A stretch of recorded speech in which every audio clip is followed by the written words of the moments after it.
Okay, so now we're going to look at those three problems that were on the last slide. So let's look at the first problem. The first problem says a molecule of O2 gas has an average speed of 12.3 meters per second at a specific temperature and pressure, blah, blah, blah.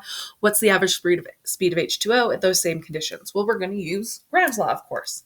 So let's put on top, let's put the rate of H2 just because, divided by the rate of O2, which we were told was 12.3 meters per second. This is going to equal the square root of the molar mass of O2 because the molar mass and the rates are opposite of each other.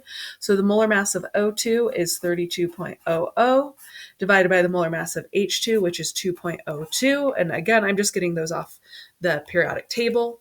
I'm going to put this in my calculator. The square root of 32 divided by 2.02 is going to be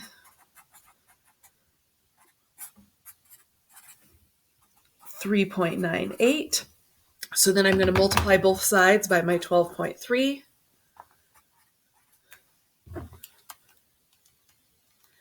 And I get that the rate of hydrogen at these conditions is going to be 48.95. So I'm going to say 49.0 meters per second. Okay, so I was able to use Graham's law, knowing the rate of one gas, to find the rate of another gas.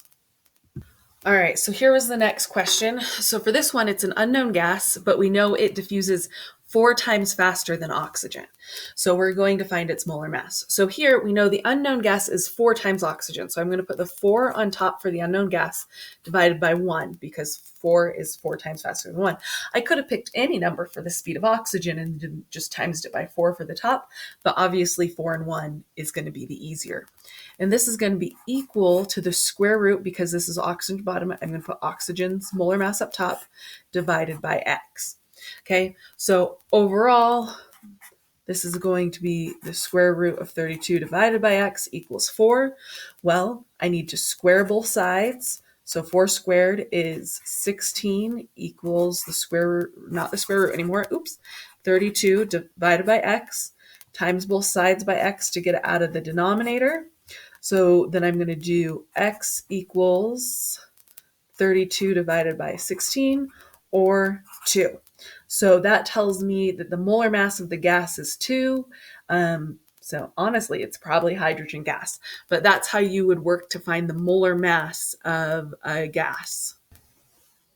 Okay, and for the last one, we wanted to find the rate of diffusion for krypton and bromine. So this is actually like what we did in the first one with the ammonia and HCl, where we're going to look for the rate of krypton divided by the rate of bromine. Bromine is a diatomic, so it's going to be Br2. This will equal the square root of their molar masses. So the molar mass of bromine is 79.9, because there's 2 of them, I'm going to times it by 2. So that's going to be 159.80 divided by the molar mass of krypton, which right off the periodic table is 83.80.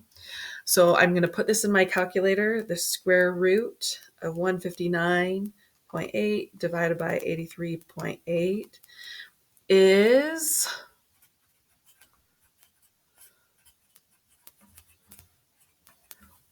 1.38. So that basically means that krypton's speed is 1.38 times the speed of bromine.